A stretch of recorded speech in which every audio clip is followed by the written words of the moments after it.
avez des poils sur l'ortie qui sont des espèces de... comme des seringues. Et c'est de la haute technologie l'ortie. Pour être sûr à 100% avant de le mettre sur la langue que j'ai plus cet effet urticant sur les poils, eh ben je l'applique. Tu t'es piqué? Non, je me pique pas. Vous allez trouver ça un petit peu amer? C'était bon. Mais oui.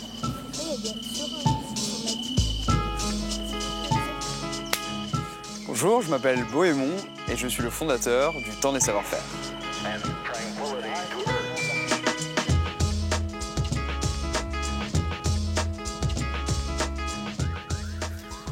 Bonjour Bohémond. Bonjour Didier.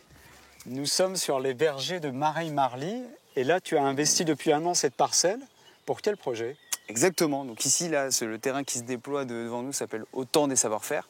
Et notre objectif, c'est que ce soit un lieu d'accueil pour organiser des ateliers qui associent découverte de la nature locale et pratique de savoir-faire ancestraux et écologiques. Je te propose d'aller voir ça de plus près pour que ça soit un peu plus concret. Ah oui.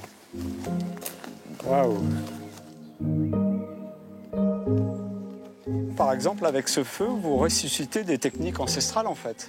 Exactement. Ici, on prélève la terre qu'on récupère un tout petit peu en profondeur, par exemple celle de la mare. On fait du modelage avec des techniques ancestrales. Et puis ensuite, à partir de ces poteries, on les cuit directement au feu pour les transformer en céramique.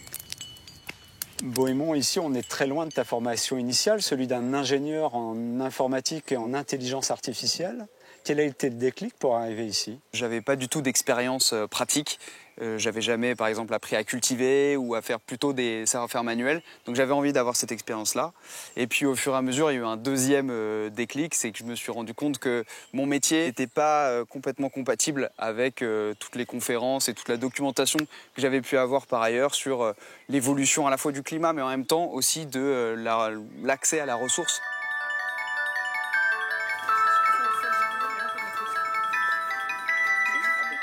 Eh bien, bonjour à tous et bienvenue dans la balade des vergers. Et l'idée, c'est que à chaque fois, on aille découvrir comment on est sûr à 100% qu'on reconnaît bien les plantes qu'on va étudier aujourd'hui. Bohémond? Ouais. C'est quoi cet arbre? C'est des pruniers, ça. Ah, c'est des prunes. Ouais. Wow. Là, c'est des poiriers Oui, et là-bas, c'est des pommiers.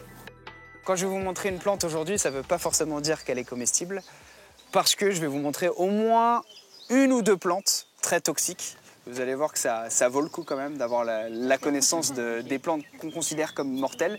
Mais en l'occurrence, celle-là, elle est tout à fait comestible. Et à votre avis, comment? En cuisine, comment on peut l'utiliser? Exactement, c'est un condiment. Eh ben, écoute Bohémond, ça a été vraiment un plaisir de découvrir ce lieu. Et puis j'espère pour vous aussi. Et à très bientôt de te revoir. Eh ben, Didier, content que ça t'ait plu. Et puis à une prochaine. Un super pesto avec de la lierre qui s'y prête bien, puisqu'on a un goût aromatique fort.